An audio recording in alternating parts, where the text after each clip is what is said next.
안녕하세요. 게이트 오브 위즈덤 채널입니다.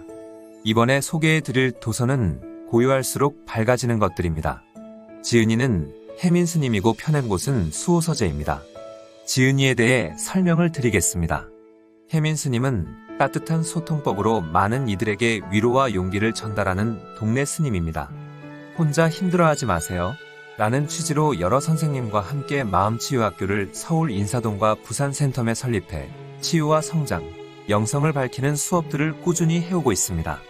읽으면 마음이 편안해지는 책 멈추면 비로소 보이는 것들과 완벽하지 않은 것들에 대한 사랑을 썼으며 이 두 권의 책은 각각 출간된 해 최고의 베스트셀러에 등극하며 독자들의 많은 사랑을 받았습니다. 그의 글은 전 세계 35개국으로 판권이 수출됐으며 영국, 미국, 네덜란드, 독일, 브라질 등지에서 베스트셀러가 됐습니다. 하버드대에서 비교 종교학 석사, 프린스턴대에서 종교학 박사를 받았고 미국 햄프셔대에서 종교학 교수로 7년간 재직했습니다. 2000년 봄 해인사에서 3위계를, 2008년 직지사에서 비구계를 받으면서 조계종 승려가 됐습니다. SNS를 통해 지혜와 행복을 주는 글들을 나누며 팔로워들과 소통하고 있습니다. 이번 고요할수록 밝아지는 것들은 복잡하고 소란한 세상 속에서 나 자신을 잃어가는 현대인에게 나에게로 돌아가는 소중한 시간을 선사할 것입니다.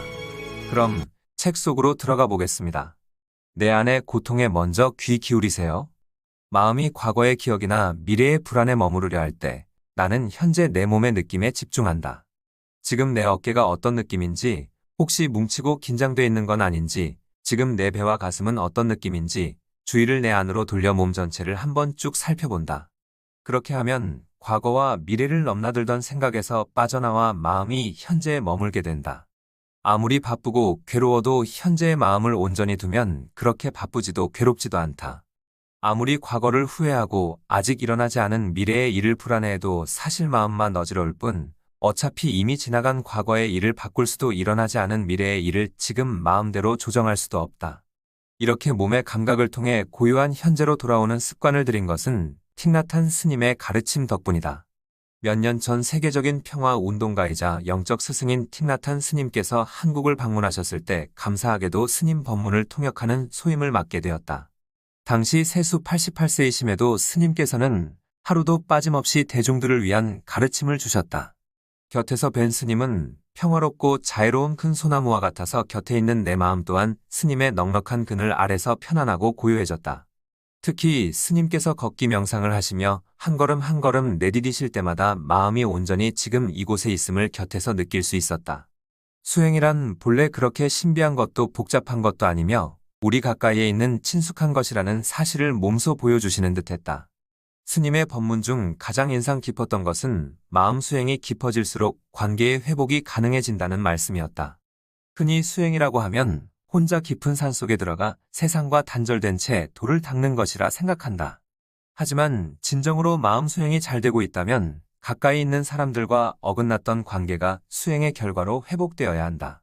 만약 가족이나 친구와 말다툼을 하거나 오해가 생겨 관계가 틀어진 경우 수행자라면 그들과의 관계를 회복하려는 모습을 보일 때 수행을 제대로 했다고 말할 수 있다는 것이다.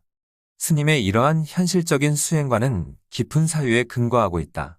스님의 책 꽃과 쓰레기를 보면 꽃과 쓰레기가 서로 단절되어 독립적으로 존재하는 것으로 보이지만 실제로는 절대로 그렇지 않음을 알 수 있다. 꽃이 존재하기 위해서는 쓰레기처럼 보이는 땅의 영양분이 공급되어야 하고 반대로 꽃도 시간이 지나면 다시 땅으로 떨어져 쓰레기의 모습을 한다. 즉 꽃과 쓰레기에서 보듯 세상 만물은 따로 떨어져 홀로 존재하는 것이 없고 서로를 의지하며 한 모습으로 살아간다는 것이 스님의 가르침이다. 이러한 가르침은 우리 인간관계에도 적용된다. 예를 들어 우리가 지극히 사랑하는 이가 아프면 우리 역시 육체적으로 아프지는 않지만 마음이 편치 않고 따라 아파진다. 수행자가 구하는 깨달음이라는 것도 이처럼 우리 존재가 서로 긴밀하게 연결되어 있다는 사실을 삶 속에서 바로바로 느껴 아는 것이다. 때문에 가까운 이들과의 관계가 틀어져 막혀 있다면 그 관계를 회복하고 소통하는 것이 진리와 가까운 모습이고 참다운 수행이라 할 수 있다. 그렇다면 어떻게 해야 틀어진 관계를 회복할 수 있을까? 이에 대한 답으로 틱나탄 스님은 먼저 우리 자신의 고통에 귀 기울여야 한다고 말씀하셨다. 내가 현재 겪는 어려움이 어느 부분에서 몸의 긴장으로 혹은 마음의 아픔으로 나타나는지 그곳에 관심을 온전히 기울여야 한다는 것이다. 내 존재를 사랑하는 마음으로 나에게 먼저 봄 햇살처럼 따뜻하게 관심을 주면서 비추면 내가 표출하지 못했던 아픔의 에너지가 서서히 표현되면서 풀어지고 그때 비로소 다른 이들의 고통을 헤아릴 수 있는 마음 상태가 된다는 것이다. 그 다음 단계는 관계가 소홀했던 이를 찾아가 그의 아픔을 아주 따뜻한 마음으로 들어주는 것이다. 상대가 오해를 해 나에게 화를 내거나 사실이 아닌 말을 해도 그것에 즉시 반응해서는 안 된다. 뭉치고 막힌 상대의 에너지가 풀어지기 위해서는 서운했던 감정을 다 말할 수 있도록 사랑하는 마음으로 들어줘야 한다. 이것이 가능해지는 까닭은 내 안의 고통에 먼저 귀를 기울였기 때문이고 상대의 고통과 나의 고통이 따로 존재하는 것이 아니라 연결되어 있음을 깨달았기 때문이다. 틱나탄 스님 말씀을 통역하며 나 역시 나는 내 안의 고통에 충분히 귀 기울였던가 하고 돌아보게 되었다. 그냥 바쁘다고 모르는 채 한 것은 아닌지 아니면 영화를 보거나 사람들과 수다를 떨면서 그 고통을 잠시 잊어보려고 한 것은 아닌지 돌아보게 되었다. 대부분 사람들의 마음은 주로 외부로 향해 있다. 그러다 보니 내 몸과 마음 안에 있는 느낌을 섬세하게 알아차리는 것에 익숙하지 않을 수 있다. 하지만 외부로 향한 나의 주의를 끌어와 내 안의 존재의 따스한 봄 햇살 같은 관심을 기울여야 한다. 왜냐하면 그것이야말로 자기 자신을 사랑하는 일이자 몸과 마음에 뭉쳐있던 괴로움의 에너지를 풀어내 근본적으로 치유가 가능한 길로 들어서게 하는 방법이기 때문이다. 틱나탄 스님 말씀 가운데 우리는 서로가 따로따로 존재한다는 잘못된 환상으로부터 깨어나기 위해 태어났다라는 가르침이 있다. 꽃과 쓰레기가 서로서로 의존해서 살아가든 나의 치유와 타인의 치유 역시 분리되어 있지 않고 연결되어 있다는 사실을 잊지 말아야 할 것이다. 따뜻한 등불 같은 기억. 초등학교 4학년 때 부모님은 나와 남동생을 데리고 더 나은 삶을 꿈꾸며 지방 도시에서 서울로 이사를 하셨다. 할머니, 할아버지와 함께 큰 집에서만 살다가 낯선 서울의 변두리 동네로 이사와 한 지붕 세 가족의 단칸방에서 새로운 삶을 시작하려니 처음엔 많이 무섭고 힘들었다. 그 전까지만 해도 가족의 범위가 부모님을 비롯해 할아버지, 할머니, 고모, 삼촌, 사촌 형들과 누나들 그리고 종종 방문하는 친지들로 넓었는데 서울에 오니 비좁아진 집만큼이나 서로를 챙겨주는 가족의 범위가 좁아졌다는 점이 나를 외롭고 불안하게 했다. 하지만 좋은 점도 있었는데 그것은 엄마와 더 많은 시간을 보낼 수 있다는 점이었다. 서울로 이사 오기 전에 엄마 모습은 결혼 생활과 함께 시작된 시집살이로 어린 내 눈에도 편안해 보인 적이 없었다. 시부모님 눈치를 보며 그 많은 식구를 위해 집안일을 하셔야 했으니 항상 바쁘고 긴장한 모습이셨다. 어린 나는 그런 엄마보다는 더 여유가 있고 더 행복해 보이는 고모나 삼촌과 시간을 보내는 걸 좋아했다. 부모님도 처음 몇 년간은 서울 생활 적응에 어려움이 있으셨는데 특히 살림만 하셨던 엄마는 예전보다 시간적으로는 여유로워졌지만 서울 생활을 특별히 즐기지는 못하셨던 것 같다.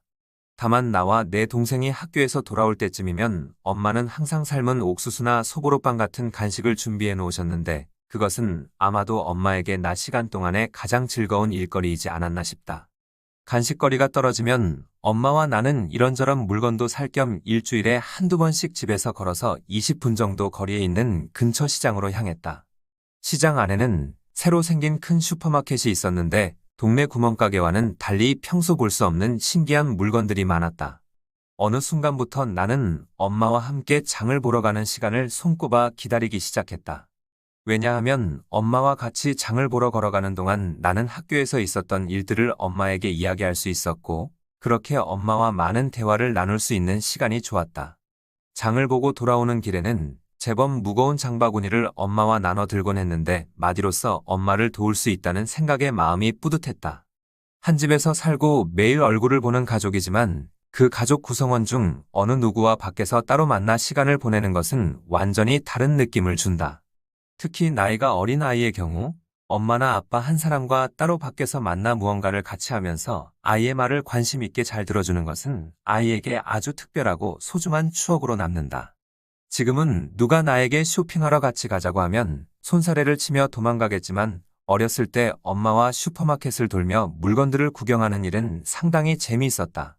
그 당시 내 눈의 슈퍼마켓은 진귀한 물건들로 가득한 화려하고도 신비로운 공간이었다. 그런 좋은 물건들을 보는 동안에는 현실의 가난함을 잠시나마 잊을 수 있었던 것 같다. 가끔 외국 영화에서나 봤던 신기한 먹거리를 발견하고 좋아할 때면 엄마는 다른 것들보다 가격이 좀 더 비쌌지만 기꺼이 사주시곤 했다. 한 번은 잉글리시 머핀을 보고 어떻게 먹는 건지도 모르고 무조건 샀다. 빵이니까 당연히 소보로빵처럼 달콤하고 맛있을 거라 생각했는데 한 입 베어 문 그 차가운 빵은 텁텁하고 맛이 없었다.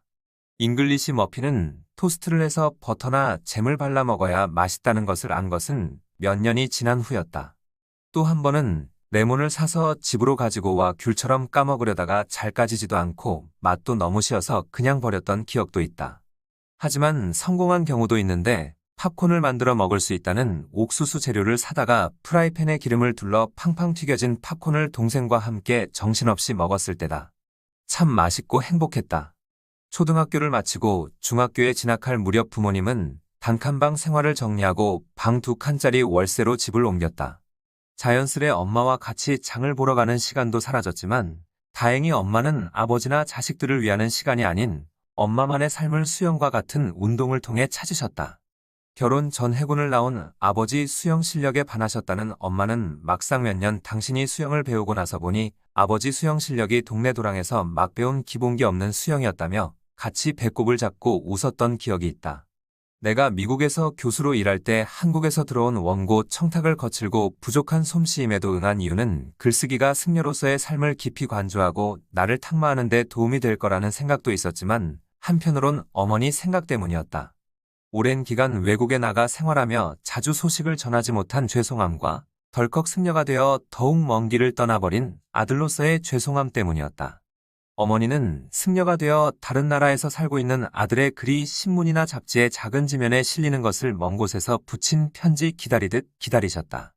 내가 어느덧 아이 둘 데리고 아는 이 하나 없는 서울로 처음 올라왔을 때의 부모님 나이가 되었다.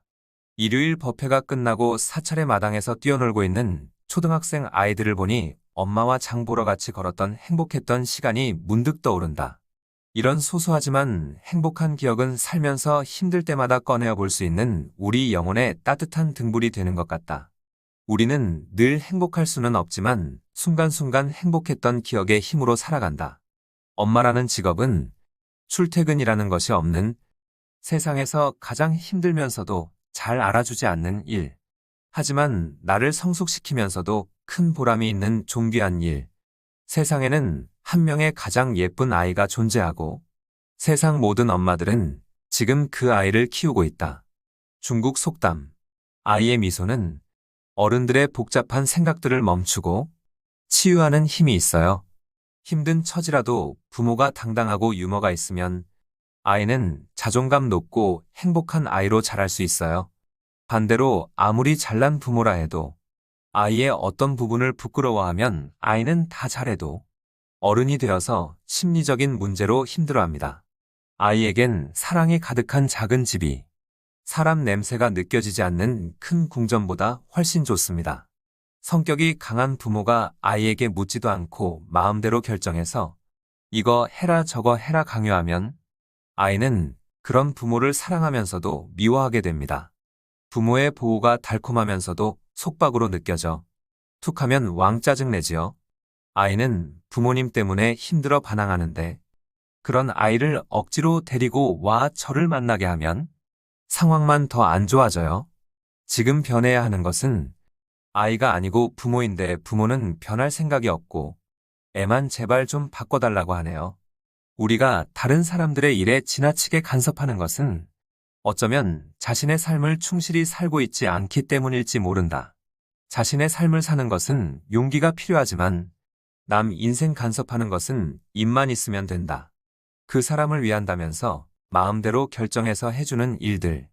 대단히 폭력적이라는 사실 아세요? 삶의 주도권을 마음대로 빼앗아가지 마세요. 그 사람 더 이상 애가 아니에요.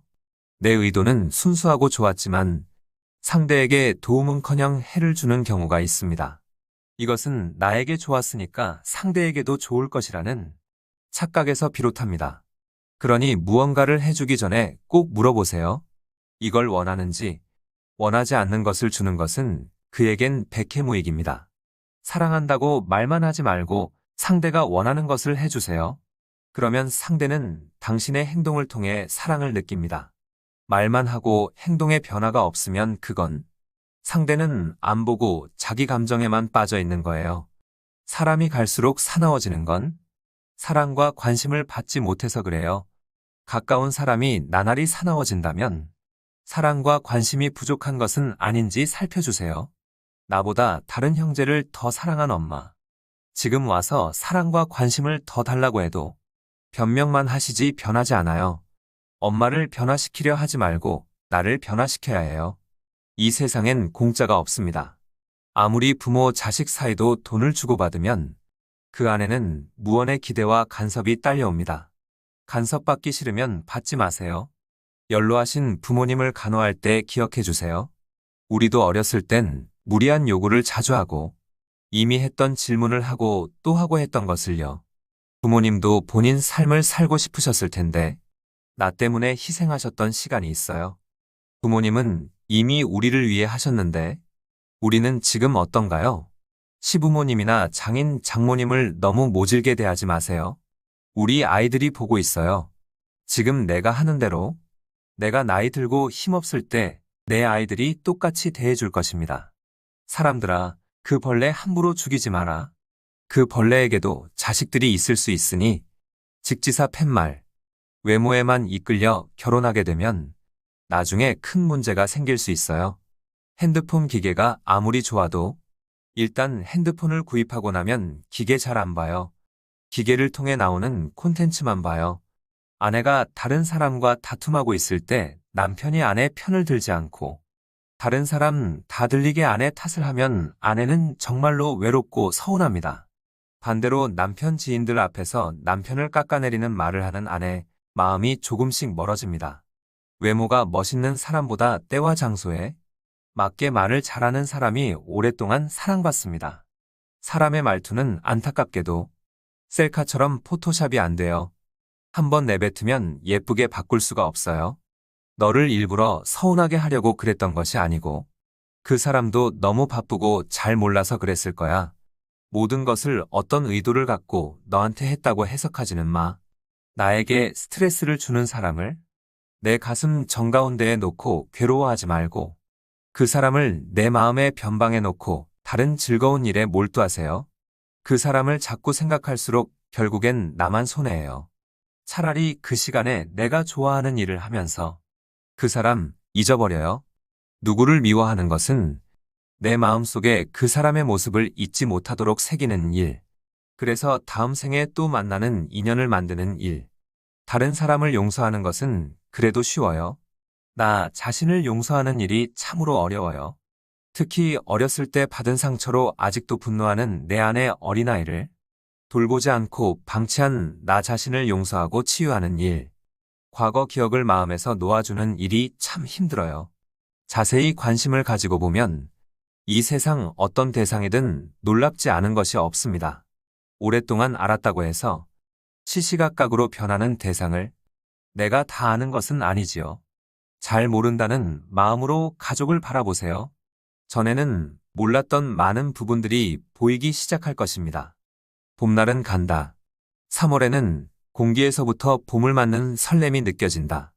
나는 90년대 말 평생 처음으로 미 동부 프린스턴 대학교로 향하는 기차에 올랐다.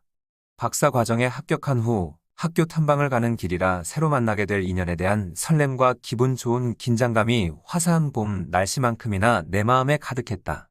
이윽고 기차는 프린스턴역에 도착했고 플랫폼에 내려 마중 나오기로 한 대학원 1년 선배 데니스를 찾았다.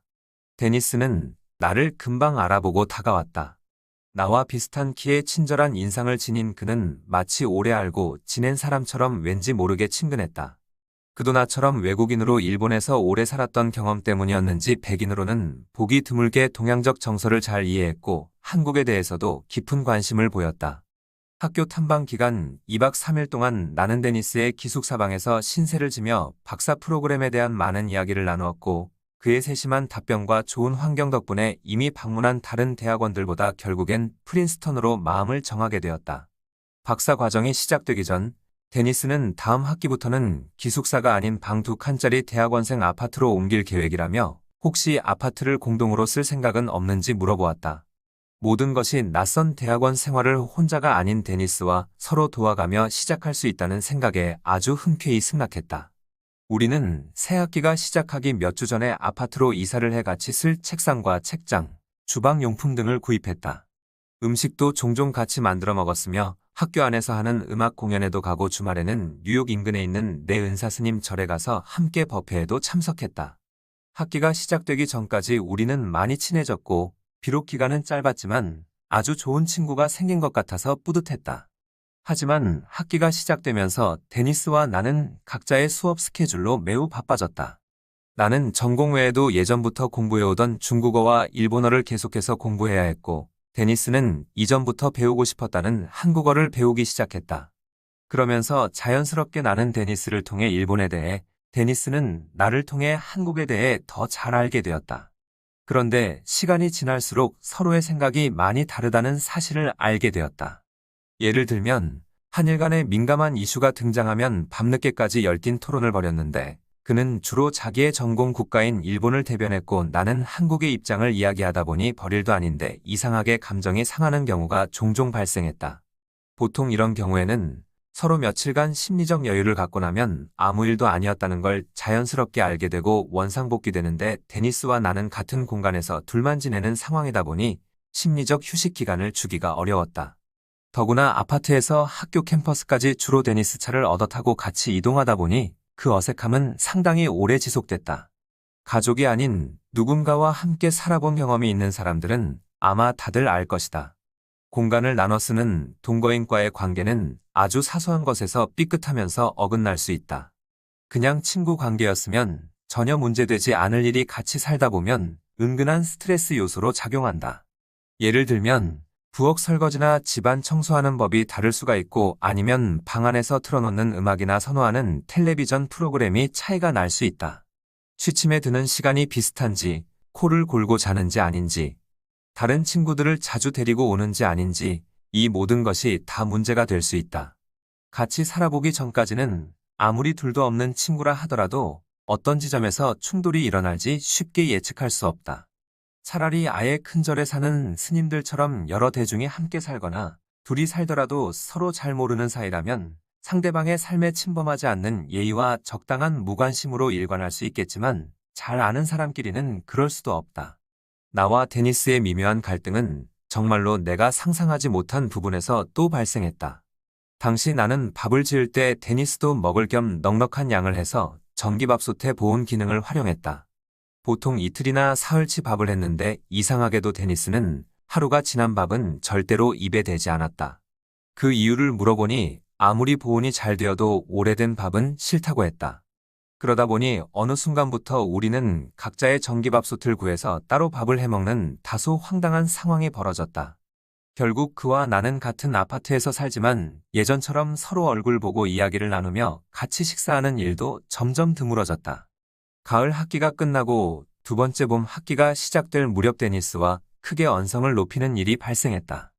그가 얼마 전 새로 산 카메라 사용 설명서를 내가 쓰레기인 줄 착각해 버렸기 때문이었다. 나는 승려라서 그런지 뭐든 버리고 정리하는 것을 좋아했고 데니스는 뭐든 모으고 기록하는 것을 좋아해서 쉽게 버리지 않는 스타일이었다. 미안하다고 사과했지만 그날 이후 한동안 침묵의 시간이 흘렀고 얼마 후 다시 말을 나누기 시작했을 때는 이미 서로가 너무도 어색한 존재가 되고 난 후였다. 인도의 성자 지두 크리슈나무르티는 자기 성찰은 관계라는 거울을 통해서 가능하다고 말했다. 즉 다른 사람과 어떤 부분에서 부딪힐 때 내 마음이 어떻게 반응하는지 관찰하면 내가 어떤 사람인지 드러난다는 것이다. 인도의 또 다른 스승 오쇼 라즈니시는 인간이 성숙해진다는 것은 우리 마음을 바위처럼 단단하게 만들어서 어떤 상처도 받지 않는다는 뜻이 아니고 반대로 자신과 타인의 상처를 대면할 용기가 생기는 것이라고 말했다. 상처를 외면하는 것이 아니라 더 민감하게 느끼면서 있는 그대로의 진실을 수용하고 지혜롭게 대처해 나갈 때 비로소 우리 영혼은 성숙해진다. 나는 데니스라는 관계의 거울을 통해 전에는 잘 알지 못했던 내 안에 이기적이고도 아주 소심한 부분과 정면으로 마주하게 되었다. 데니스와 갈등이 생겼을 때 왜 그렇게밖에 말과 행동을 하지 못했는지 깊이 후회하기도 하고 아쉽기도 했다. 이러한 성숙의 과정을 통해 많이 아파하고 미안해하고 힘들어하면서 대학원 시절의 첫 해를 보냈다. 봄이 가면 여름이 오고 가을이 오고 또 겨울이 온다. 우리는 처음에 따뜻한 봄날만 즐기다 관계의 혹서나 혹한을 잘 대비하지 못하고 갑작스러운 큰 이별, 예상 못한 큰 아픔을 겪는다. 데니스와 1년의 시간을 함께 보낸 후 우리는 누가 먼저라고 할 것 없이 다음 해 숙소를 아파트가 아닌 개인 기숙사로 변경해 신청했다. 좋았던 우정이 아쉽게도 변해버린 20대의 봄날은 그렇게도 무상하게 지나가 버렸다. 이것으로 이 도서의 소개를 마치겠습니다. 시청해주셔서 감사합니다. 좋은 도서로 다시 찾아뵙겠습니다. 구독과 좋아요, 알림 설정은 영상 제작에 큰 힘이 됩니다. 겟 오브 윌슨 채널이었습니다. 감사합니다.